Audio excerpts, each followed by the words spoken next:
বাংলা এবং ইংরেজির পাশাপাশি তৃতীয় ভাষা শিক্ষার বিষয়টি ইতিবাচক। একটা স্টুডেন্ট তার গ্রাজুয়েশন কমপ্লিট করার পর বেকার থাকতে হবে না। বাংলা এবং ইংরেজির পাশাপাশি তৃতীয় ভাষা শিক্ষার বিষয়টি ইতিবাচক, কারণ হচ্ছে এখন বিশ্ব এখন মাল্টিপোলার হয়ে যাচ্ছে।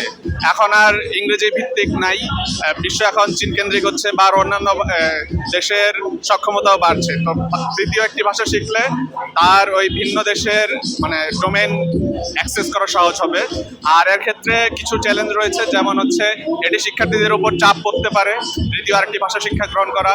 আবার বাংলা ভাষার স্বাতন্ত্র্য রক্ষা করার বিষয়েও একটি চ্যালেঞ্জিং হয়ে উঠতে পারে। তবে আমরা আশা করি যে বাংলা ভাষাকে আরো বেশি গুরুত্ব দিয়ে সরকার এন্ডোর্স করবে, ফলে বাংলা ভাষার উপর যে চ্যালেঞ্জ সেই চ্যালেঞ্জটি দূরীভূত হয়ে যাবে। আমাদের বাংলা ইংরেজির পাশাপাশি দেখা যায় কি আমাদের স্কুল থেকে শুরু করে সম্পূর্ণ জায়গায় আমরা দেখতে পারি শুধু বাংলার ইংরেজি ভাষাটাই শেখানো হয়। এখন যদি একটা তৃতীয় ভাষা শেখানো হয় তাহলে দেখা যাবে একটা স্টুডেন্ট তার গ্রাজুয়েশন কমপ্লিট করার পর বেকার থাকতে হবে না। তা যখন সে অন্য একটা ভাষা জানবে সে ইজিলি যে ভাষাই জানবে, যেমন সে যদি জার্মান ল্যাঙ্গুয়েজ জানে সে জার্মানিতে অ্যাপ্লাই করতে পারবে, জার্মানিতে ইজিলি যেতে পারবে, বা জাপানিজ ভাষা শিখতে পারলে জাপানে যেতে পারবে এবং সেই জায়গায় কাজ করতে পারবে, যেটা খুবই একটা পজিটিভ দিক দেশের জন্য। বাংলা ইংরেজির পাশাপাশি আমাদের অবশ্যই এক্সট্রা একটা ভাষা বা কোনো একটা ভাষা শেখা উচিত।